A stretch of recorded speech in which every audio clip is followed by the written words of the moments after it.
Shalom saudara-saudara, tanggal 1 Mei adalah hari yang bersejarah tentunya, di mana seluruh dunia itu adalah Labor's Day, itu adalah hari buruh, di mana seluruh buruh mereka menyuarakan isi hati mereka, semua buruh mereka turun ke jalan. Dan pas kemarin ketika saya menemani anak saya Lemuel bersama dengan teman-temannya ke Semarang untuk jalan-jalan dan nonton Spider-Man 2, kami sempat terjebak dengan kemacetan, di mana khususnya di Simpang 5 dan di beberapa rute jalan di kota Semarang, berpapasan dengan para buruh-buruh yang demo naik motor dan kemudian jalan kaki juga, dan mereka berorasi dan menyuarakan apa yang menjadi keinginan mereka. Dan sementara saya menyaksikan ini dan melihat ini, Tuhan mengingatkan saya tentang Matius pasalnya yang ke-9, ayat 35 sampai ayat yang ke-37, di mana itu adalah momen ketika Yesus dia memandang orang banyak pada waktu itu. Dan kemudian dia dengan belas kasihan dia lihat mereka. Yesus mengajar mereka, melengkapi mereka. Tapi kemudian dia memandang orang banyak itu dan dia berkata, mereka semua seperti domba yang tanpa gembala.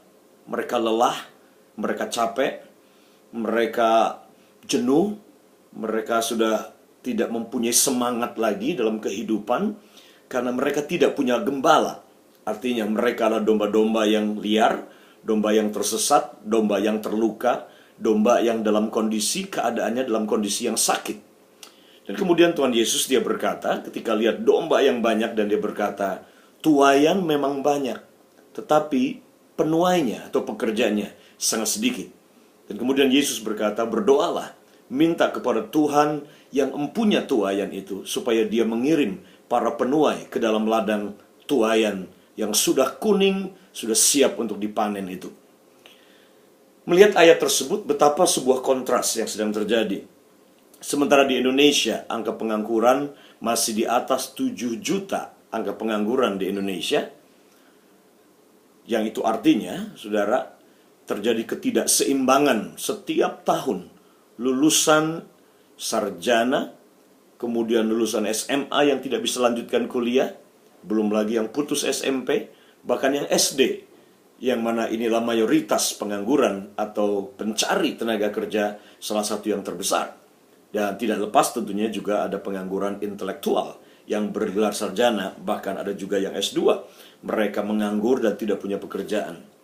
Terjadi imbalance, ketidakseimbangan antara lapangan pekerjaan yang ada, yang pemerintah seharusnya menjadi tanggung jawab, entah itu Menteri Perindustrian, entah itu Menteri Koordinator Ekonomi di bangsa kita. Tetapi intinya adalah ini, angkatan kerja setiap tahun itu terus bertambah, sementara lapangan pekerjaan tidak bisa menyerap seluruh buruh atau tenaga kerja yang membutuhkan pekerjaan. Nah, tentunya ini akan bisa menimbulkan banyak konflik di dalamnya. Menganggur is fine, kecuali para pengangguran ini perut lapar, tidak punya pulsa, gaya hidup mendorong mereka, yang akhirnya bisa melakukan hal-hal yang negatif tentunya, yang akan berdampak secara sosial bagi masyarakat lingkungan di mana para pengangguran dan pencari kerja ini mereka tinggal. Ini merupakan tanggung jawab pemerintah, dan tentunya kita sebagai warga negara, khusus sebagai umat Tuhan di Indonesia, kita harus berdoa terus untuk supaya ekonomi kita bisa pulih dan lapangan pekerjaan bisa semakin banyak, sehingga bisa menyerap buruh-buruh atau angkatan pencari kerja setiap tahun yang terus bertambah. Betapa terbaliknya dengan ayat yang tadi saya kutip dalam Matius pasalnya yang ke-9, ketika Yesus berkata, harvest is many, but the labor are few. Tuaiannya sangat banyak, artinya lapangan pekerjaan sangat besar sekali. Tuaian, panen sangat besar. Tetapi yang memanennya sedikit. Tapi pekerjaannya sangat sedikit sekali. Betapa kontras, di mana di Indonesia pekerjaannya banyak, tetapi lapangan pekerjaannya yang berkurang. Tetapi dalam ekonomi kerajaan, Yesus berkata bahwa lapangan pekerjaannya sangat luas, sangat besar. Tetapi labor atau buruh atau pekerja-pekerjanya itu sangat kurang dan sangat sedikit sekali. Saudara-saudara yang dicintai Tuhan, Ini waktunya kita mulai sungguh-sungguh mendengar dan kita mulai hidup dengan ekonomi kerajaan Allah. Dan saya percaya bahwa sebagai orang percaya di bangsa ini, tidak ada satupun di antara kita yang harus hidup menganggur. Karena Tuhan punya cukup lapangan pekerjaan di bangsa ini. Khususnya panenan yang sudah sangat besar, jiwa-jiwa yang perlu dituai, padi yang sudah menguning. Tuhan membutuhkan saudara sebagai pekerja-pekerjanya.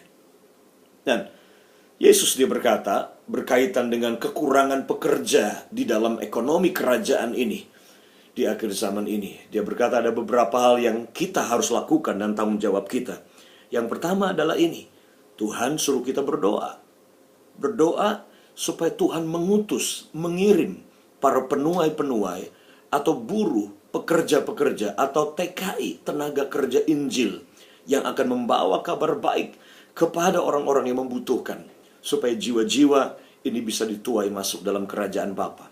Nah, yang kedua, dia meminta kita untuk terlibat dalam mempersiapkan, memperlengkapi, mengutus para pekerja-pekerja ini. Bukan hanya berdoa supaya Tuhan mengutus, tetapi juga kita terlibat sebagai orang percaya, sebagai pemimpin gereja, sebagai pengusaha.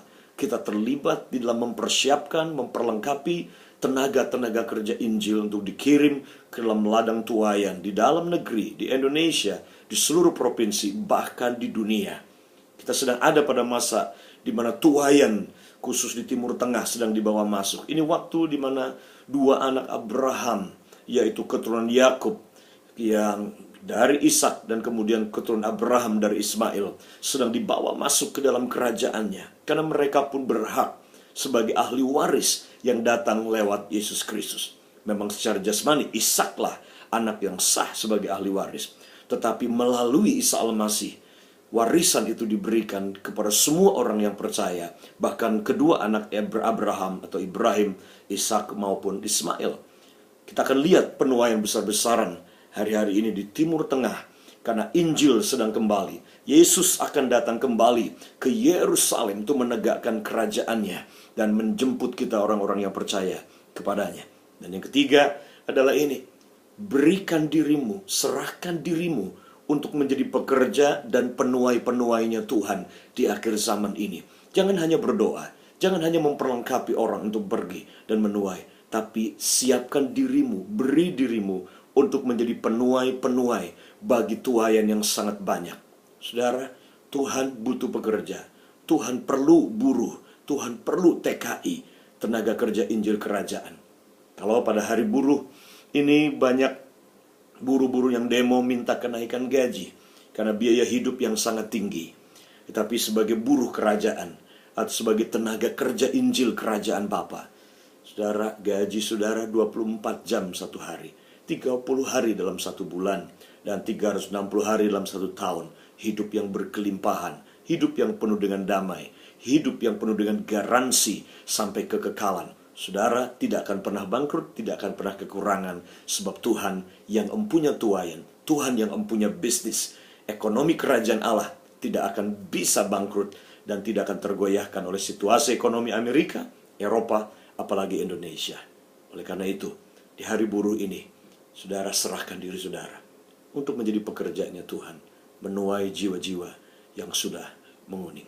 Selamat hari buruh, para buruh-buruh yang ada di Indonesia, bahkan dunia.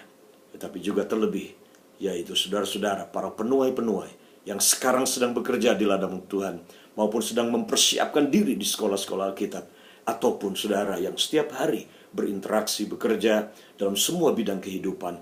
Siapkan diri saudara jadi penuai-penuainya Tuhan, sebab jiwa itu telah menguning. Tuhan Yesus memberkati saudara.